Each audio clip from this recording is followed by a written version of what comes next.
Selamat datang di The Debate, ruang diskursus intelektual di mana kita menelaah berbagai perspektif mendalam dari sebuah gagasan. Hari ini kita akan membahas satu tesis yang menurut saya sangat menarik, yang diangkat dari sebuah teks analisis sosiologis dan struktural terhadap siroh atau sejarah hidup Nabi Muhammad. Ya, dan teks ini memang membedah siroh itu bukan sekedar sebagai narasi sejarah masa lalu yang statis, melainkan sebagai sebuah cetak biru pergerakan sosial. Sangat relevan untuk dikaji ulang hari ini. Tepat sekali.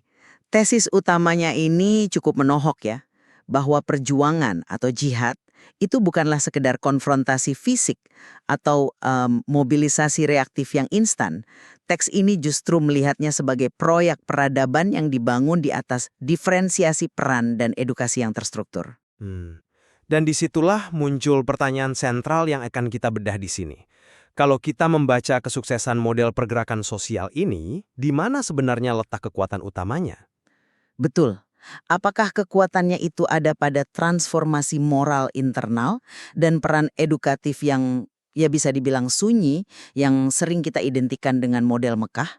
Ataukah keberhasilan peradaban ini justru bertumpu pada konsolidasi strategis, kemandirian ekonomi, dan rekonstruksi struktur politik ala model Madinah? Ini pembingkaian diskursus yang cukup tajam. Kita harus mengambil posisi yang jelas untuk membedahnya. Sepakat. Nah, saya akan mengambil posisi bahwa fondasi moral individu dan pendidikan yang terinternalisasi itu adalah esensi sejati yang menentukan keberhasilan dan daya tahan gerakan ini. Tanpa itu, struktur apapun akan rapuh. Baik, dan saya akan mengambil posisi sebaliknya. Tanpa adanya strategi politik, advokasi, dan rekonstruksi institusi sosial yang terstruktur, nilai moral tersebut tidak akan pernah mewujud menjadi sebuah peradaban yang berdaya.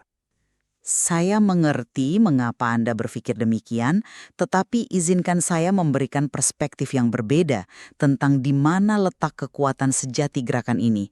Mari kita lihat proporsi waktunya dari teks analisis ini. Silakan. Dari total 23 tahun masa kenabian, 13 tahun itu dihabiskan murni di Mekah. Bayangkan, lebih dari separuh waktu pergerakan hanya fokus untuk membebaskan akal dan membangun kesadaran tauhid. Bagi saya, esensi pergerakan yang sukses adalah fase pembangunan manusia ini, bukan strukturnya. Tapi apakah 13 tahun itu bisa langsung disebut sebagai proyek peradaban? Teks kita menegaskan dengan tajam bahwa revolusi sosial yang tidak didahului oleh revolusi spiritual itu hanya akan melahirkan kekacauan. Pembangunan peradaban itu berakar pada kerja sunyi. Coba kita lihat peran krusial Ahlus Suffah. Iya, kelompok intelektual di Serami Masjid. Betul. Tokoh seperti Abu Hurairah misalnya. Mereka mendedikasikan waktu penuh untuk menyerap dan meriwayatkan ilmu. Belum lagi, nah ini penting, peran krusial perempuan di ruang pendidikan keluarga. Aisyah menjadi pusat transmisi ilmu. Kerja sunyi dan pendidikan inilah tulang punggung peradaban. Saya mendekatinya dari arah yang berbeda. Membangun manusia itu penting, saya setuju. Tetapi institusi dan strategi adalah mesin penggeraknya. Model pergerakan ini baru benar-benar mencapai status proyek peradaban ketika beralih pada fase strategi politik di Madinah.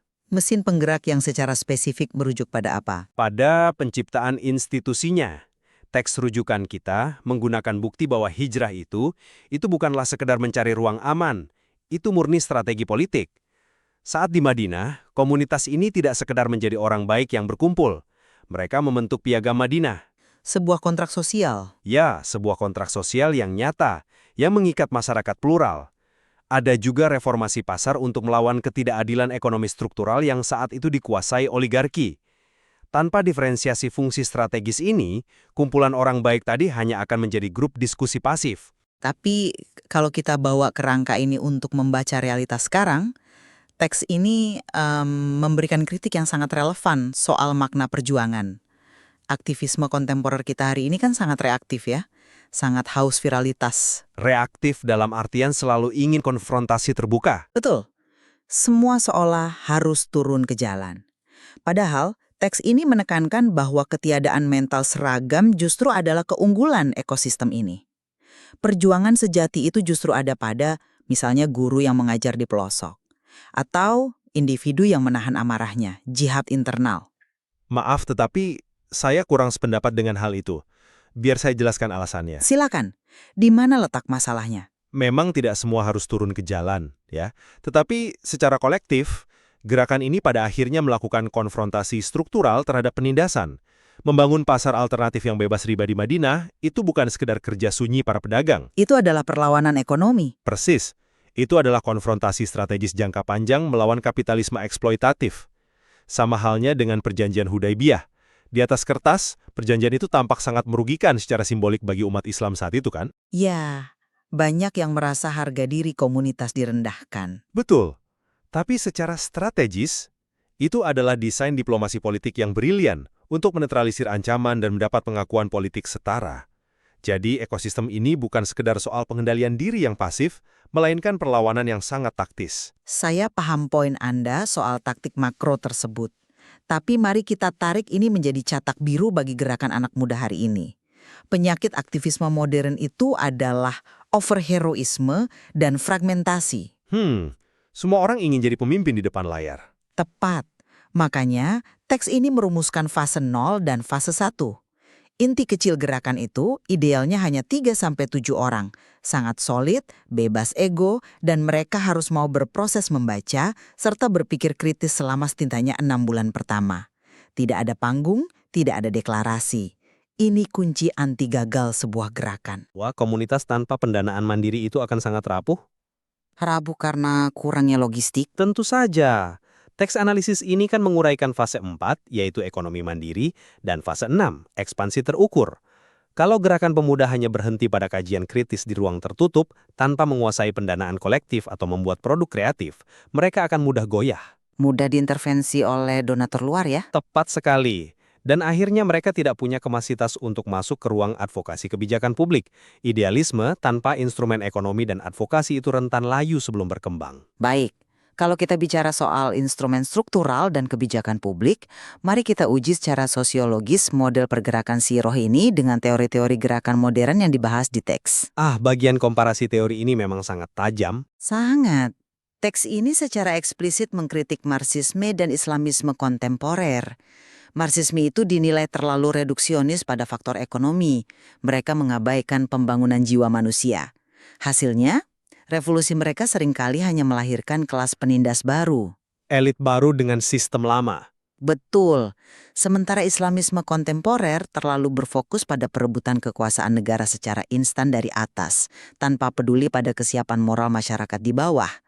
Model sirah unggul karena nilai spiritual menjadi fondasi sistem, bukan tempelan di akhir. Saya setuju dengan kritik terhadap Marxisme dan Islamisme kontemporer itu. Tapi ingat, teks ini juga melampaui teori liberal. Gerakan liberal itu seringkali terlalu bergantung pada struktur yang lambat dan kehilangan dimensi moral transenden. Lalu, apa bedanya dengan pendekatan model Madinah? Model Madinah itu proaktif menciptakan institusinya sendiri, seperti melalui Piagam Madinah. Dan institusi ini tidak sekedar berakar pada rasionalitas kosong, melainkan etika transenden yang dikelola dengan sangat taktis dan profesional.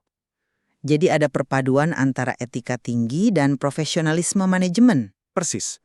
Makanya, syarat mutlak dari semua itu adalah koordinasi kepemimpinan. Ini membuktikan bahwa gerakan ini pada akhirnya adalah soal tata kelola struktural. Ini bukan sekedar tentang pelipat gandaan orang baik yang bertebaran tanpa arah. Menarik sekali. Diskusi kita ini benar-benar membedah dua sisi koin yang esensial. Bagi saya, pada akhirnya keindahan dan ketahanan model peradaban ini selama 14 abad berakar dari integrasi moral internal.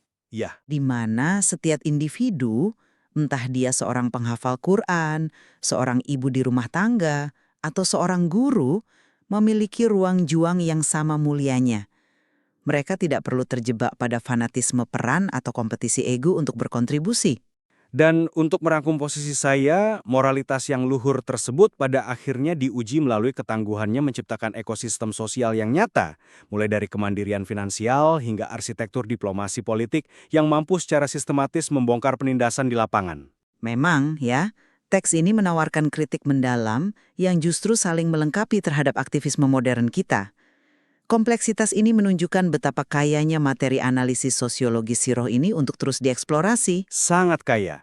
Dan kita tentu tidak di sini untuk mendeklarasikan siapa yang paling benar secara mutlak. Tentu tidak.